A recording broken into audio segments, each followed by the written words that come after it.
नमस्कार मित्रांनो, खूप खूप स्वागत आहे तुमचं जॉब गुरु या आपल्या यूट्यूब चॅनलवर. मित्रांनो, रेल्वेमधील गटक पदभरतीची ऑफिशियल वेबसाईटवरती आता ऑनलाईन अप्लाय करायची लिंक आलेली आहे.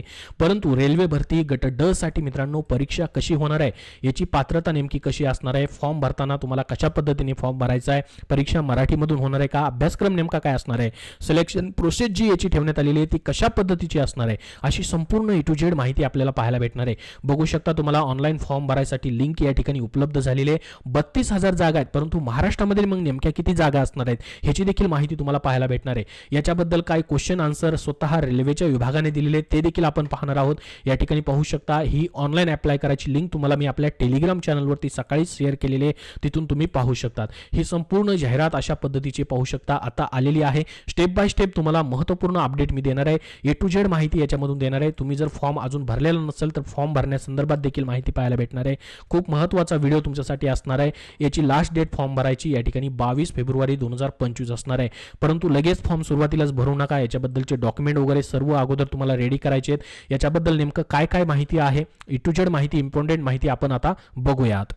मित्रांनो, सध्याच्या रेल्वे भरतीसाठी जी की तुम्हाला 32,000 पदांची ही ग्रुप डी ची रेल्वे भरती होते, त्यासाठी पुस्तक हवं असेल आणि ही मराठीमधून परीक्षा होते. मित्रांनो, मराठी माध्यमातील या ठिकाणी पुस्तक तुम्हाला हवं असेल तर विजयपथ पब्लिकेशन पुणे यांनी महत्त्वाचं पुस्तक प्रसिद्ध केलेलं आहे. या पुस्तकामध्ये मित्रांनो रेल्वे भरती board RRB special group D साठी हे पुस्तक आहे. 120 प्रश्नपत्रिका संच त्यांनी आणलेला आहे. यामध्ये गणित आणि बुद्धिमत्ताचे प्रश्न तुम्हाला स्पष्टीकरणासहित देखील पाहायला भेटतील.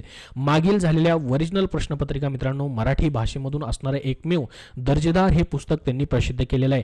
तर ओरिजिनल प्रश्नपत्रिका याच्यामध्ये मराठीमधल्या तुम्हाला पाहायला भेटतील, कारण की मराठीमधूनच परीक्षा तुमची होणार आहे. तुम्ही फॉर्म भरताना मराठी भाषा सिलेक्ट करू शकतात. यामध्ये तुम्हाला गणित बुद्धिमत्ताचे प्रश्न जे आहेत स्पष्टीकरणासहित त्यासोबत शॉर्ट ट्रिक नुसार देखील देण्यात आलेले आहेत. RRB ग्रुप डी परीक्षेत मागील प्रश्नांच्या धर्तीवर प्रश्न विचारण्याचे प्रमाण सर्वात जास्त असल्याने या पुस्तकाचा 100% तुम्हाला फायदा होणार आहे. परीक्षा मराठीत होणार आहे म्हणजे पुस्तक सुद्धा मराठीत तुम्हाला अभ्यासणं गरजेचं आहे. तर मराठीमधून हे पुस्तक तुम्हाला एकमेव असं विजयपथ पब्लिकेशन पुणे यांनी प्रसिद्ध केलेलं आहे. हे पुस्तक प्रत्येक बुक स्टोअरमध्ये उपलब्ध आहे. ऑनलाईन देखील तुम्ही खरेदी करू शकतात. या पुस्तकाचं लेखन संकलन विकास सिंदाळकर सर, सचिन कुरुन सर जे की राज्य निरीक्षक STI आहेत आणि पवन देशपांडे सर जे की ग्राम महसूल अधिकारी आहेत, याचं लेखन संकलन यांनी केलेलं आहे. विजयपथ पब्लिकेशन पुणे यांचं हे पुस्तक महत्त्वाचं तुम्हाला कुठल्याही बुक स्टोअरमधून खरेदी करता येईल. त्यांची इतरही पुस्तकं आहेत, जसं की अंगणवाडी सेविकासाठी देखील त्यांचं तांत्रिक डायरी पुस्तक आहे. रेल्वेची SSCची ही सर्व पुस्तकं त्यांनी मराठी भाषेमधून देखील आणलेली आहेत. तर हे पुस्तक तुम्हाला उपयोगी पडणार आहे सध्याच्या ह्या ग्रुप डी पदभरतीबद्दल. तर बघा मित्रांनो, जी जाहिरात प्रसिद्ध झालेली आहे याच्यामध्ये सर्वात अगोदर आपण बघूयात महाराष्ट्रासाठी किती जागा ठेवण्यात आलेल्या आहेत आणि कुठल्या जागा आहेत नेमक्या. तर बघा, सर्वात अगोदर महाराष्ट्रामध्ये वेस्टर्न रेल्वे मुंबई या ठिकाणी मित्रांनो टोटल 4,772 जागा आहेत. याच्यामध्ये मित्रांनो ट्रॅक मेंटेनर, पॉइंट्समॅन बी ही जी महत्त्वाची पदं असतात जी की 10वी पास वरती आहेत. मित्रांनो, जर बघितलं आपण ह्या पदांची सर्व पदांची शैक्षणिक पात्रता 10वी पास किंवा ITI ठेवण्यात आलेली आहे. आता फॉर्म भरताना देखील तुम्हाला पुढे मी माहिती सांगणारच आहे कशा पद्धतीने या ठिकाणी पात्रता वगैरे येते. तर बघा, पॉइंट्समॅन बी आणि ट्रॅक मेंटेनर ही सर्वांची आवडती पदं असतात आणि ह्या पदांसाठी देखील तुम्हाला या ठिकाणी प्रेफरन्स देखील द्यायचा असतो. तर महाराष्ट्रामध्ये वेस्टर्न रेल्वे मुंबई WR मुंबईसाठी 4,672 जागा आहेत. आता बघा, फॉर्म भरताना तुम्हाला या ठिकाणी महाराष्ट्रामध्ये वेस्टर्न रेल्वेसाठी एका ठिकाणी जागा आहेत, त्यानंतर अजून दुसऱ्या ठिकाणी जागा आहेत. 2 ठिकाणी महाराष्ट्रामध्ये तुम्हाला वॅकन्सी पाहायला भेटतील. मुंबईमध्येच फक्त वॅकन्सी आहेत, इतर ठिकाणी वॅकन्सी नाहीत. तर तुम्हाला मग दोन या ठिकाणी RRB असेल किंवा 2 ठिकाणी फॉर्म भरता येईल का, त्याच्याबद्दल मग काय सांगितलंय त्यांनी बघा. या ठिकाणी जे हे प्रश्न उत्तरं त्यांनी दिलेले आहेत ही माहिती अगोदर तुम्हाला मी सांगतो, जेणेकरून तुमचं एक कन्फ्युजन अजून दूर होईल. तर बघा, हे क्वेश्चन आन्सर जी PDF फाईल आहे तुम्हाला टेलिग्राम चॅनलवरती देतोय. याच्यामध्ये 15 नंबरचा क्वेश्चन आहे बघा, can apply different railway for different post. बघा, वेगवेगळ्या रेल्वेमध्ये तुम्ही वेगवेगळे फॉर्म भरू शकता का, तर नाही, या एकाच ठिकाणी तुम्ही कुठेतरी फॉर्म भरू शकता. हा पहिला प्रश्न झाला. Can apply more than 1 railway किंवा RRB, तुम्ही एकापेक्षा जास्त RRB, समजा RRB मुंबई आहे आणि तुम्हाला RRB या ठिकाणी UP साठी देखील अप्लाय करायचं आहे, तर तसं अप्लाय करता येईल का, तर नाही, तुम्हाला तसं देखील अप्लाय करता येणार नाही. फक्त एकाच रेल्वेसाठी किंवा RRB साठी तुम्हाला अप्लाय करता येईल. Can apply multiple application to same railway. आता जसं मी तुम्हाला सांगितलं, महाराष्ट्रामध्ये 2 ठिकाणी जागा आहेत. एक तर आहे WR आणि त्या आहेत, दुसरा आहे CR म्हणजे वेस्टर्न रेल्वे आणि सेंट्रल रेल्वे मुंबईसाठी. महाराष्ट्रामध्ये 2च ठिकाणी जागा आहेत. बघा, ह्या ठिकाणी ह्या 4,672 जागा आहेत आणि त्याच्यानंतर मुंबईमध्ये अजून या ठिकाणी आपण जर बघितलं सेंट्रल रेल्वे मुंबईसाठी जागा आहेत बघा. त्यामध्ये जर जागा बघितल्या आपण 3244 जागा आहेत आणि वरच्या जागा या ठिकाणी दोन्ही मिळून जागा जर आपण बघितल्या 7000 पेक्षा जास्त जागा होतात, ह्या 4000 प्लस ह्या 3000, ठीक आहे. परंतु आता तुम्हाला दोन्ही ठिकाणी अप्लाय करता येईल का, तर नाही करता येणार, तुम्हाला एकाच ठिकाणी अप्लाय करता येईल. मग या ठिकाणी सर्वात जास्त या ठिकाणी जागा आहेत, मग तुम्हाला अप्लाय करताना तुमची कॅटेगरी बघायची, तुमच्या कॅटेगरीला कुठल्या या ठिकाणी जागा आहेत ते पाहायचं आहे. मग मुंबई RRB या ठिकाणी जर बघितलं महाराष्ट्रामध्ये मुंबई वेस्टर्न रेल्वे आणि सेंट्रल रेल्वे या ठिकाणी दोनच जागा आहेत, दोन ठिकाणी या ठिकाणी 4772 आणि त्या ठिकाणी 3000 प्लस जागा आहेत. असे मिळून जर आपण बघितल्या 7500 प्लस जागा महाराष्ट्रासाठी या ठिकाणी ठेवण्यात आलेल्या आहेत. तर दोन्हीपैकी एकाच ठिकाणी तुम्हाला अप्लाय करता येईल. हे झालं मित्रांनो ऍप्लिकेशन बद्दल, ठीक आहे. हे ऍप्लिकेशनचं तुमचं कन्फ्युजन दूर झालेलं असेल. आता त्याच्यानंतर मित्रांनो महत्त्वाचं आहे एज्युकेशन क्वालिफिकेशन. महाराष्ट्रामध्ये मुंबईमध्ये जर तुम्ही अप्लाय करताय किंवा कुठेही अप्लाय करताय, सर्वच पदांसाठी 10वी पास किंवा ITI तुमचा झालेला असेल तर तुम्ही अप्लाय करू शकतात. सर्व पदांसाठी त्यांनी एकाच ठिकाणी हे एज्युकेशन क्वालिफिकेशन या ठिकाणी दिलेलं आहे, 10वी पास किंवा ITI. तर हे एज्युकेशन क्वालिफिकेशन बद्दल झालं. त्याच्यानंतर तुमची वयोमर्यादा किती असायला पाहिजे त्याची देखील माहिती आता बघूयात. बघा, वयामध्ये 18 ते 33 वर्ष वय असतं साधारणपणे, परंतु 3 वर्ष तुम्हाला या ठिकाणी त्यांनी वाढून दिलेत. म्हणजे ओपन खुल्या प्रयोगासाठी 18 ते 36 वयोमर्यादा असणार आहे. प्लस याच्यामध्ये OBC साठी 3 वर्ष सूट आहे, SC ST साठी 5 वर्ष सूट असणार आहे. ह्यामध्ये एज रिलॅक्सेशन पकडून तुमचं वय तुम्हाला काउंट करायचं आहे आणि त्यानंतर अप्लाय करायचं आहे. मग अप्लाय करताना फीज किती असणार आहे, जर बघा तुम्ही या ठिकाणी फिमेल कॅन्डिडेट आहात, SC ST कॅन्डिडेट आहात, PWD कॅन्डिडेट आहात, त्यासोबत एक्स सर्व्हिसमॅन कॅन्डिडेट आहात, तर 250 रुपये फीज तुम्हाला अगोदर भरायची, ठीक आहे, भरायचे. परंतु तुम्ही या ठिकाणी ज्यावेळेस परीक्षेसाठी पात्र होता त्यानंतर तुम्हाला 250 रुपयाची 50 रुपये फीज वापस भेटते. म्हणजे या कॅटेगरीसाठी 0 रुपये फीज असणार आहे. त्यानंतर OBC कॅन्डिडेट असतील, ओपन कॅन्डिडेट असतील, हे कॅन्डिडेट सोडून बाकी सर्वांसाठी 500 रुपये फीज तुम्हाला भरायचे. त्यामधली तुम्हाला 400 रुपये फीज रिटर्न भेटेल. म्हणजे या ठिकाणी फक्त 100 रुपये फीज तुम्हाला असणार आहे. तर ही फीज बद्दल झालं, ठीक आहे. आता संपूर्ण माहिती तुम्हाला दिली. आता महत्त्वाचा प्रश्न तो म्हणजे एक्झाम कुठल्या भाषेमध्ये होईल आणि एक्झाम कशी होईल आणि याची सिलेक्शन प्रोसेस नेमकी कशी असणार आहे त्याबद्दलची माहिती आता पाहूयात. बघा, तुमची एक्झाम महाराष्ट्रामध्ये देखील होईल, महाराष्ट्रामध्ये देखील तुमचं एक्झाम सेंटर असणार आहे. फॉर्म भरताना तुम्हाला ते सिलेक्ट करता येईल, पुढे तुम्हाला दाखवणारच आहे मी ते. पण मराठीमध्ये एक्झाम होईल का, तर 100% मराठीमध्ये तुमची एक्झाम घेतली जाईल.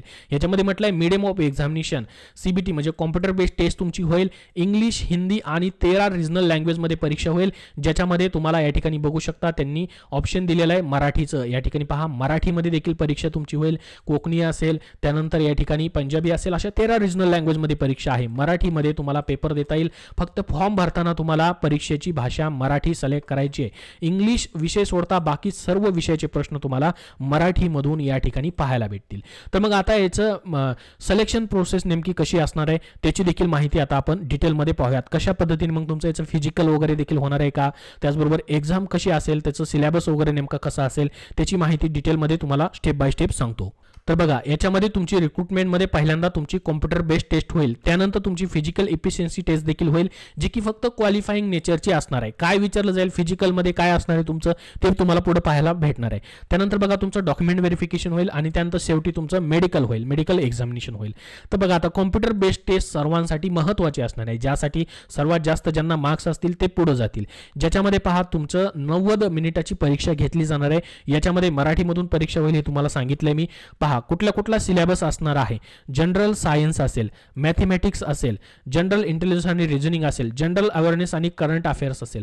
आता पहा, या ठिकाणी तुम्हाला भाषेचा विषय तुम्हाला दिसत नाहीये, भाषेचा विषय दिसत नाही, तर हे तुमच्यासाठी महत्त्वाचं आहे. या ठिकाणी बघा, general science, mathematics, general intelligence आणि रिजनिंग आणि जनरल अवेअरनेस, करंट अफेअर्स याच्यावरतीच तुम्हाला 100 क्वेश्चन्स असतील.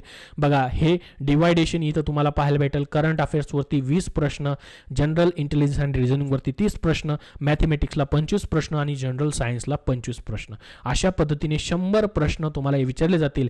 एक प्रश्न एका मार्कासाठी असणार आहे, म्हणजे 100 मार्काची फक्त तुमची परीक्षा असणार आहे. याच्यावरती सर्व तुमचं पुढचं अवलंबून असेल. आणि मात्र तुम्हाला प्रश्नाचे उत्तर देताना व्यवस्थित बराबर असेल तुमचं उत्तर तरच द्यायचं आहे, कारण की 1/3 निगेटिव्ह मार्किंग याच्यासाठी मात्र त्यांनी ठेवलेले. प्रत्येक चुकीच्या प्रश्नासाठी 1/3 निगेटिव्ह मार्किंग देखील या ठिकाणी ठेवण्यात देण्यात आलेली आहे. आता पहा याच्यामध्ये पासिंग क्रायटेरिया काय असणार आहे शॉर्ट लिस्टिंगसाठी.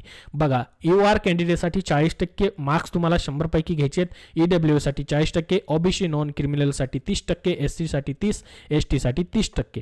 याच्यामध्ये म्हटलंय त्यांनी may be relax by 2 marks PWD candidates in case of shortage PWD candidate against vacancies. आता पहा ही संपूर्ण माहिती त्यांनी शॉर्ट लिस्टिंगसाठी दिलेली आहे. क्वेश्चन्स टाईप आणि सिलेबस काय आहे बघा. जसं की मॅथमॅटिक्समध्ये तुम्हाला काय विचारलं जाईल, ज्यामध्ये नंबर सिस्टम असेल, बोर्डमास असेल, डेसिमल्स असतील, फ्रॅक्शन्स असतील, हे तुम्हाला संपूर्ण मराठीमधून सिलेबस जो आहे तुम्हाला वेगवेगळ्या पुस्तकांमध्ये पाहायला भेटेल. त्यासोबत तुम्हाला मी मराठीमधून जो सिलेबस असणार आहे त्याची PDF फाईल आपल्या टेलिग्राम चॅनलवरती शेअर करतोय, तिथून तुम्ही पाहू शकता. जनरल इंटेलिजन्स आणि रिझनिंगमध्ये काय विचारलं जाईल ते तुम्हाला मॅथमॅटिक्स आणि हे दोन्ही सोबत करता येईल. जनरल सायन्समध्ये काय विचारलं जाईल याच्यामध्ये बघा physics, chemistry, life science, 10th standard 10वीला तुम्हाला जो विज्ञान विषय होता त्याच्यावरतीच प्रश्न या ठिकाणी असणार आहेत, मात्र CBSE म्हटलेलं आहे. जनरल अवेअरनेस आणि करंट अफेअर्समध्ये मग सायन्स टेक्नॉलॉजीवरती करंट अफेअर्स असेल, मागच्या 5-6 महिन्याचं असेल, स्पोर्टवरती असेल, कल्चर असेल, पर्सनॅलिटीजवरती असेल, इकॉनॉमिक्स आणि पॉलिटिक्सवरती असेल, अदर सब्जेक्ट ऑफ इम्पॉर्टंट बाकीचे महत्त्वाचे प्रश्न असतील, ह्याच्यावरती तुम्हाला करंट अफेअर्स असेल, जनरल सायन्स असेल. ठीक आहे, ही झाली तुमची परीक्षा. परीक्षाबद्दल तुम्हाला संपूर्ण समजलेलं असेल. त्याच्यानंतर परीक्षानंतर तुमची फिजिकल इफिशियन्सी टेस्ट म्हणजेच PET होईल.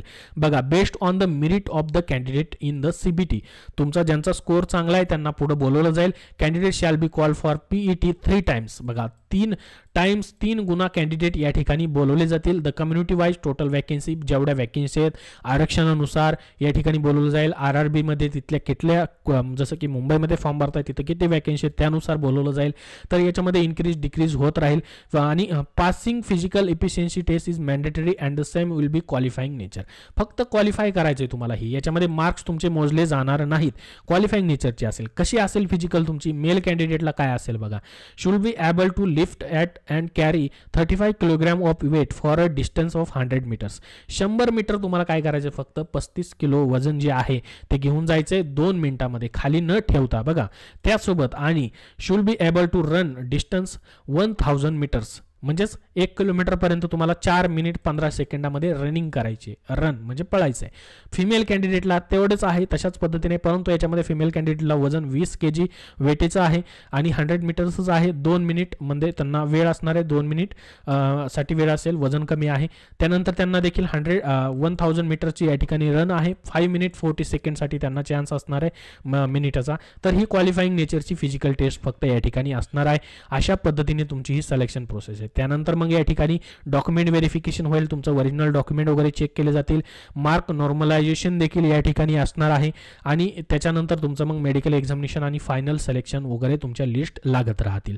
तर अशा पद्धतीची ही जाहिरात महत्त्वाची आलेली आहे. आता बघा ऑनलाईन अप्लाय करायसाठी ही लिंक आहे, ऑलरेडी लिंक तुम्हाला डिस्क्रिप्शन बॉक्समध्ये आणि आपल्या टेलिग्राम चॅनलवरती दिलेली आहे. इथं सर्वात अगोदर तुम्हाला काय करायचं आहे बघा, फॉर्म भरायचा. याच्यासाठी या ठिकाणी बघा फॉर्म आजपासून चालू झालेले आहेत. 22 तारीख या ठिकाणी फेब्रुवारी महिन्याची लास्ट डेट आहे. इथे अप्लायचं ऑप्शन आहे. याच्या अगोदर तुम्ही जर तुमचं अकाउंट असेल याच्यावरती तर तुम्हाला नवीन अकाउंट बनवायची गरज नाही. नवीन असाल तुम्ही तर क्रिएट अन अकाउंट वरती क्लिक करायचं आहे. फ्रेश नोट आली, candidate who have already created account for any CEN, अगोदर कुठल्याही रेल्वेमध्ये फॉर्म भरलेला आहे तर तुम्हाला पुन्हा अकाउंट काढायची गरज नाही. ठीक आहे, त्यांनीच तुम्ही पासवर्ड आणि युजर ID टाकून तुम्ही लॉग इन करू शकता. नसेल तर नवीन बनवायचं आहे, ओके करायचं आहे. या ठिकाणी बघा country of nationality Indian select करायचं आहे. त्यानंतर तुमचं फुल नेम, त्यानंतर या ठिकाणी रिटाईप करायचं आहे, डेट ऑफ बर्थ वगैरे सिलेक्ट करायची आहे, जेंडर वगैरे सिलेक्ट करायचे, कॉन्टॅक्ट डिटेल द्यायचे आहेत आणि आधार व्हेरिफिकेशन मात्र या ठिकाणी तुम्हाला करायचे. तुमचा आधार नंबर टाकायचा आहे.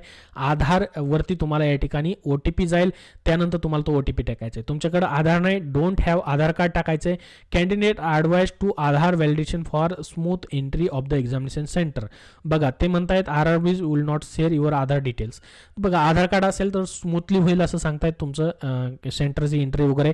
त्यासाठी आधार असेल तर टाकू शकतात, नसेल तर तुम्ही आय डोंट या ठिकाणी देखील ऑप्शन आहे ते देखील सिलेक्ट करू शकतात. अशा पद्धतीने हे तुमचं अकाउंट तुम्हाला बनवून घ्यायचं आहे. अकाउंट बनवल्यानंतर काय करायचं आहे, लॉग इन करायचं आहे तुम्हाला. त्यानंतर मग तुमचा फॉर्म चालू होईल. बघा आता लॉग इन केल्याबरोबर तुमच्यासमोर अशा पद्धतीने याचा इंटरफेस ओपन होईल.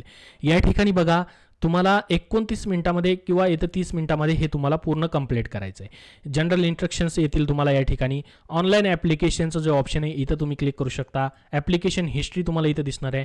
ऑनलाईन अप्लायवरती क्लिक केलं की पहिल्यांदाच बघा ग्रुप डीची या ठिकाणी माहिती तुम्हाला येईल. याच्यामध्ये बघा लेवल 1 म्हणजे हे ग्रुप डीचं आहे. 22/2/2025 लास्ट डेट दाखवत आहे. इथं बघा तुम्हाला अप्लाय करायसाठी काय करायचं आहे, RRB सिलेक्ट करायची आहे. मग कुठे किती जागा आहेत, RRB मुंबईमध्येच फक्त या ठिकाणी जागा महाराष्ट्रामध्ये तुम्हाला पाहायला भेटतील. इथून RRB सिलेक्ट करायचे. जसं की मुंबई सिलेक्ट केलं की I am not currently debarred by RRB किंवा RRC याच्यावरती क्लिक करायचं आहे आणि नेक्स्ट बटनावरती तुम्हाला आता क्लिक करायचं आहे. त्यानंतर बघा तुमची पर्सनल डिटेल्स भरण्यासाठी ऑप्शन होईल. तुम्ही आधारने लॉग इन केलेला असेल तर ऑलरेडी सर्व पर्सनल डिटेल तुमची येईल. जर नसेल केलं तर तुम्हाला फिल करायची सर्व. त्यानंतर महत्त्वाचे पॉईंट तुम्हाला मी सांगतो आता यामध्ये choice of language for examination. बघा इथं तुम्हाला कुठल्या भाषेत परीक्षा द्यायची त्याचं ऑप्शन येणार आहे. तुम्ही मराठीमधून परीक्षा देऊ शकता. मराठी इथं तुम्हाला सिलेक्ट करता येणार आहे. इंग्लिश हिंदी देखील सिलेक्ट करता येणार आहे. ठीक आहे. त्याच्यानंतर बघा permanent visible mark of identification. तर आता तुमच्या हातावरती असेल चेहऱ्यावरती असेल कुठं काय खून आहे का त्या 2 खुणा तुम्हाला लिहायच्या आहेत. जसं की कुणाचं तिळ असेल कुठं काय खून असेल तर त्या 2 खुणा तुमच्या चेहऱ्यावरील असेल किंवा बॉडीवरती कुठे असेल ती मार्क तुम्हाला या ठिकाणी लिहायचे आहेत. ते झाल्यानंतर तुमची कम्युनिटी या ठिकाणावरून सिलेक्ट करायची आहे आणि पोस्टल ॲड्रेस तुम्हाला लिहायचा आहे. बघा पोस्टल ॲड्रेस लिहिताना परमनंट आणि प्रेझेंट ॲड्रेस आहे दोन्ही सेम असेल तर इथं तुम्हाला टिक मार्क करायचं आहे. दोन्ही ॲड्रेस एकाच ठिकाणी तुम्हाला मग पाहायला भेटेल. तर ही पर्सनल डिटेल सर्व झाल्यानंतर मग तुम्हाला सेव्ह बटनावरती क्लिक करायचं आहे आणि नेक्स्ट करायचं आहे. त्यानंतर बघा नेक्स्ट केल्याबरोबर कॅटेगरी डिटेल्स तुम्हाला विचारेल, ज्यामध्ये तुम्ही एक्स सर्व्हिसमॅन वगैरे आहात का हे सर्व तुम्हाला काय करायचं आहे वाचून तुम्हाला येस नो करायचं आहे. त्यानंतर या ठिकाणी भरपूर सारे ऑप्शन आहेत. हे सर्व तुम्हाला येस नो करायचं आहे. आता त्याच्यानंतर खाली खाली तुम्ही स्क्रोल केलं तर बघा तुम्हाला या ठिकाणी म्हणेल की bank details for refund fee only account number and IFSC code use for refund fill them with condition. बघा या ठिकाणी तुमची जी फीज आहे जसं मी तुम्हाला सांगितलं की समजा तुमची 500 रुपये फीज आहे त्यापैकी 400 रुपये तुम्हाला रिफंड भेटतात. तर कुठल्या अकाउंटमध्ये तुम्हाला रिफंड पाहिजेत या ठिकाणी त्यासाठी account number IFSC code use for refund fill them with कंडिशन्सनुसार तुम्हाला भरायचं हे सर्व व्यवस्थित तरच तुम्हाला फी तुमची व्यवस्थित रिफंड होईल. ठीक आहे. तर ह्यासाठी account holder name account number inter account number आणि त्यानंतर इथं बँकेचा IFSC कोड भरायचा आहे जेणेकरून तुमची फीज रिफंड होणार आहे. तर हे सर्व भरल्यानंतर तुम्हाला काय करायचं आहे सेव्ह करून नेक्स्ट पुन्हा एकदा करायचं आहे. त्यानंतर बघा आता तुम्हाला एज्युकेशन बद्दल माहिती विचारली जाईल. क्वालिफिकेशन तुम्हाला आता काय करायचं आहे ITI 10वी आणि NAC हे 3च ऑप्शन आहेत. इथं तुम्ही 10वी सिलेक्ट करायचं आहे. त्याच्यानंतर बघा 10वी तुमचं ITI झालं तर ITI सिलेक्ट करा. 10वी झाली तर 10वी सिलेक्ट करायचं. त्यानंतर स्टेट सिलेक्ट करायचं आहे 10वी पासचं तुमचं या ठिकाणी. त्याच्यानंतर डिस्ट्रिक्ट देखील तुम्हाला सिलेक्ट करून घ्यायचं आहे कुठलं डिस्ट्रिक्ट आहे ते. त्यानंतर तुमचं 10वीचं बोर्ड टाकायचं आहे आणि date of passing roll number आणि तुमचं या ठिकाणी मॅट्रिक्युलेशन 10वीचा सर्टिफिकेटचा म्हणतोय तुम्हाला मी या ठिकाणी सर्टिफिकेट आणि मार्कशीट 2 असा सर्टिफिकेटचा सिरियल नंबर देखील तुम्हाला इथं टाकायचा आहे. हे सर्व टाकून तुम्हाला पुन्हा एकदा नेक्स्ट करायचं आहे. 10वीचं तुम्ही ॲड केलं की नेक्स्ट केल्याबरोबर तुम्हाला आता तुमचा फोटोग्राफ ॲड करायचा आहे. पहा या ठिकाणी इथं सॅम्पल फॉर रिजेक्टेबल फोटोज देखील त्यांनी दाखवलेले आहेत. अशा पद्धतीने फोटो अपलोड केलं तर रिजेक्ट होईल म्हटलेलं आहे. या ठिकाणी संपूर्ण माहिती तुम्हाला दिलेली आहे. फोटो कसा पाहिजे तो देखील दिलेला आहे. त्या पद्धतीने अपलोड करायचा आहे. या ठिकाणी त्यांनी म्हटलेलं आहे बघा recent photograph passport size with white background not order than 2 months म्हणजे जुना नसावा 2 महिने ओल्डर दॅन 2 महिन्यापर्यंत असेल तरी चालेल. तर हा फोटो व्हाईट बॅकग्राऊंडचा या ठिकाणी त्यांनी मागितलेला आहे. हे देखील लक्षात राहू द्या. 50 ते 100 KB मध्ये पाहिजे. त्यानंतर सिग्नेचर बघा ब्ल्यू किंवा ब्लॅक पेननी या ठिकाणी केलेली असणं गरजेचं आहे. ह्याची साईज देखील 30 ते 50 KB मध्ये पाहिजे. हे दोन्ही तुम्हाला अपलोड करून घ्यायचं आहे. त्यानंतर सेव्ह करून नेक्स्टवरती क्लिक करायचं आहे. फोटो आणि सिग्नेचर अपलोड झाल्यानंतर आता बघा तुम्हाला ऑर्डर प्रेफरन्स द्यायचा आहे. पोस्टसाठी प्रेफरन्स द्यायचा आहे. कसा द्यायचा आहे बघा सिलेक्टेड RRB तुमची येईल या ठिकाणी मुंबई. जसं की तुम्ही मुंबई सिलेक्ट केलेलं असेल त्याच्यामध्ये बघा आता एलिजिबल पोस्ट आणि झोन कुठल्या पोस्टसाठी तुम्ही एलिजिबल आहात त्या सर्व पोस्ट इथं तुम्हाला दाखवणार आहे 10वी पासवरनं. त्याच्यानंतर बघा इथं तुम्हाला 14 नंबरची पोस्ट दाखवत असेल ट्रॅक मेंटेनर. तुम्ही याला पहिला प्रेफरन्स देऊ शकता. बघू शकता 1 नंबर आला इथं. त्यानंतर तुम्हाला पॉईंट्समॅनला दुसरा प्रेफरन्स द्यायचा आहे. त्यानंतर या ठिकाणी 3रा 4था 5वा 6वा 7वा 8वा 9वा 10वा 11 12 13 आणि 14च्या 14 पोस्टला तुम्ही अशा पद्धतीने इथं प्रेफरन्स देऊ शकता, पाहू शकता. त्यानंतर इथं तुम्हाला या ठिकाणी टिकमार्क करायचा आहे. प्रेफरन्स दिलेला आहे, तुम्ही इंटरेस्टेड आहात त्यामध्ये सर्व पोस्टमध्ये. ठीक आहे. प्रेफरन्स झाल्यानंतर खाली तुम्हाला आता डिक्लेरेशन द्यायचं आहे पहा. आणि ॲप्लिकेशन जे आहे तुमचं प्रिव्ह्यू करायचं तुम्हाला. अशा पद्धतीने ॲप्लिकेशन प्रिव्ह्यू दिसेल. इथं एडिटचं ऑप्शन आहे पहा आणि त्यानंतर सबमिटचं ऑप्शन आहे. एकदा तुम्ही सबमिट केलं की परत तुम्हाला एडिट करता येणार नाही. तर तुम्हाला या ठिकाणाहून काय करायचं आहे, सबमिट करायचं आहे. सबमिट केल्याबरोबर बघा आता तुम्हाला फी भरायसाठीचं ऑप्शन येईल. या ठिकाणी बघू शकता ॲप्लिकेशन फी तुम्हाला तुमच्या कॅटेगरी वाईज तुम्हाला दाखवत असेल. इथं तुमचे डिटेल्स दाखवत असेल. पे विथ SBI ई-पेचं ऑप्शन तुम्हाला दाखवत असेल, त्याच्यावरती क्लिक करायचं आहे. त्यानंतर बघा इथं रिफंड पॉलिसी देखील आहे, ही देखील तुम्हाला पाहून घ्यायची आहे.